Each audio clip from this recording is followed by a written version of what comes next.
Okay, so welcome, and now we're going to start talking about polar coordinates. So just like with any point in the rectangular coordinate system, we use an XY axes. We use an XY coordinate system. So if we have a X coordinate and a Y coordinate, we can locate any point on the Cartesian plane or the rectangular plane.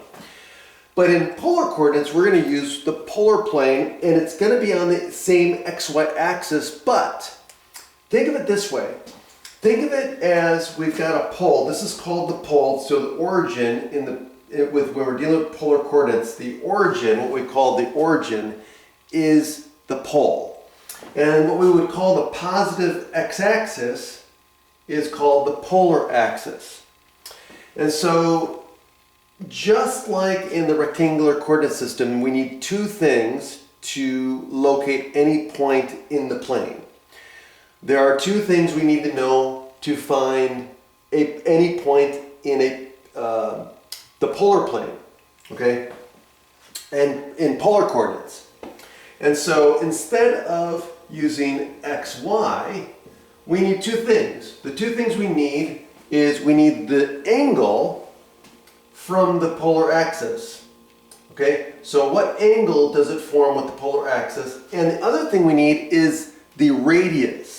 Okay, because if I put a point here, right, think of a point as like a tethered to the pole. Okay, so we got this point and it's tethered to the pole.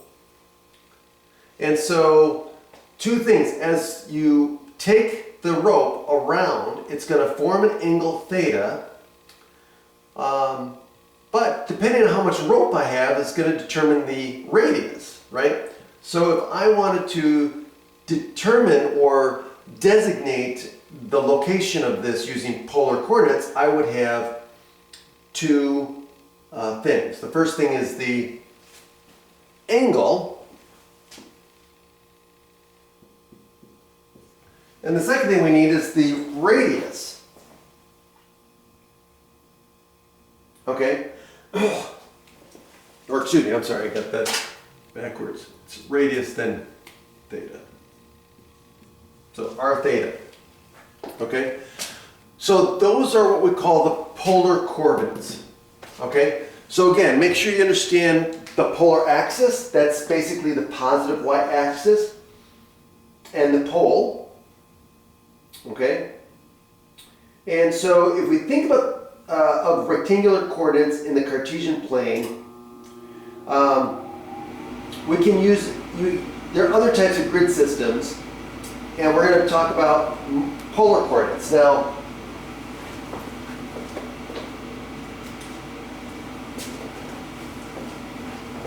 what makes the polar coordinate system is these concentric circles, right? So there's concentric circles that go all the way out to infinity. And so let's say that each one of these points represents a unit. So this would be 1, 2, 3, 4. So the radius is based on where on this line, for example, the point lies. And then of course what angle that ray or that line segment makes with the polar axis. And so that will be able to tell us where any point is located as long as we know both of these parameters, okay? Both these polar coordinates. Okay, so now, what else? Is there anything else?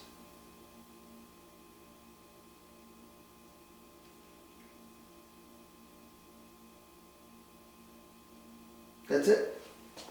Okay, come back, we'll do some examples.